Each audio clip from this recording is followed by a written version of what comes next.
j'ai vu que vos camarades s'étonnaient beaucoup que de ce qu'ils appellent la concorde nationale, que ça ne soit pas du béton, du bronze, que ça soit un peu souple et élastique. De temps en temps, ça s'effiloche un petit peu. Oui. Bonjour William, bonjour à tous. Ça peut se ressouder au cas où. Oui, ça reviendra, on ne sait jamais peut-être. En tout cas, on se doutait qu'à un moment, ça s'arrêterait et donc que la concorde nationale finirait par s'user un peu au contact des us et coutumes de la vie politique. Et depuis hier soir, c'est donc effectif. Fin de la trêve. Nicolas Sarkozy a clairement fait savoir que l'arsenal antiterroriste dégainé par Manuel Valls ne trouvait pas grâce à ses yeux. Il a été beaucoup plus à l'aise pour demander le rétablissement des heures sup dans la police. Les heures sup, d'ailleurs, c'est assez habile, c'est un marqueur important de sa présidence, que pour commenter la photo de la manif où il joue des coudes pour se propulser au premier rang. Ah oui, mais ça, il n'a pas souhaité Ça, il n'a en pas parler. trop commenté. Là. Il a dit qu'il ne voulait pas se rabaisser à la politique aérienne. Politique aérienne. Oui.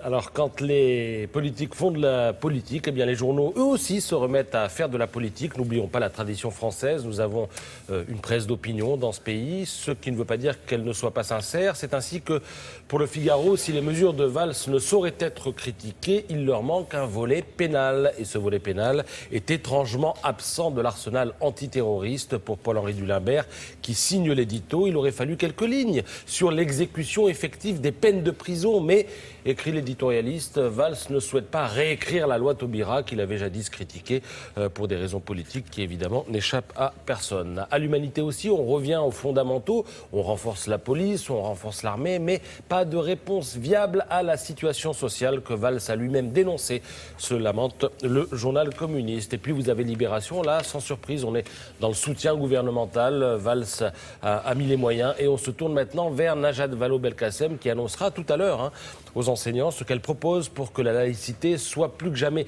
enseignée, soit plus que jamais comprise à l'école.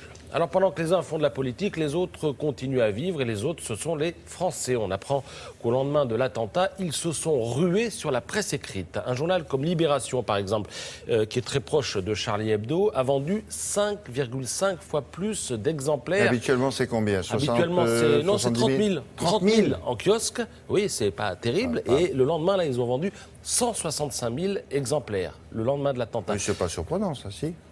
Non, mais c'est assez spectaculaire. Le Figaro, un peu moins spectaculaire, mais quand même, plus 134%, donc on a plus que doublé les ventes. Le Monde, plus 175%, on a presque triplé.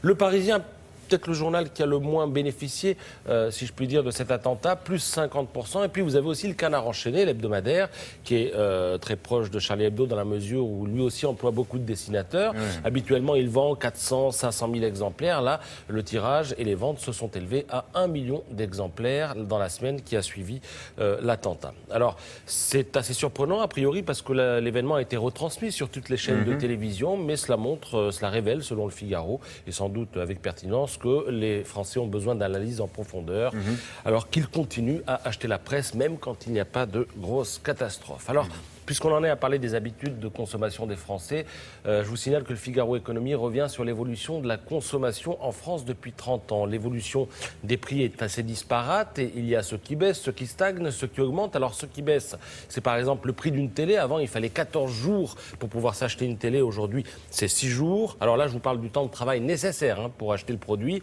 pour une personne qui est rémunérée au salaire médian. Le salaire médian étant celui au-delà duquel il y a la moitié des Français et en dessous duquel il y a l'autre moitié des Français. Une paire de baskets, avant, il fallait travailler 2 heures, maintenant, c'est juste 1 heure. La baguette, alors là, ça n'aurait pas changé. Avant, il fallait travailler 3 minutes, aujourd'hui, c'est toujours 3 minutes.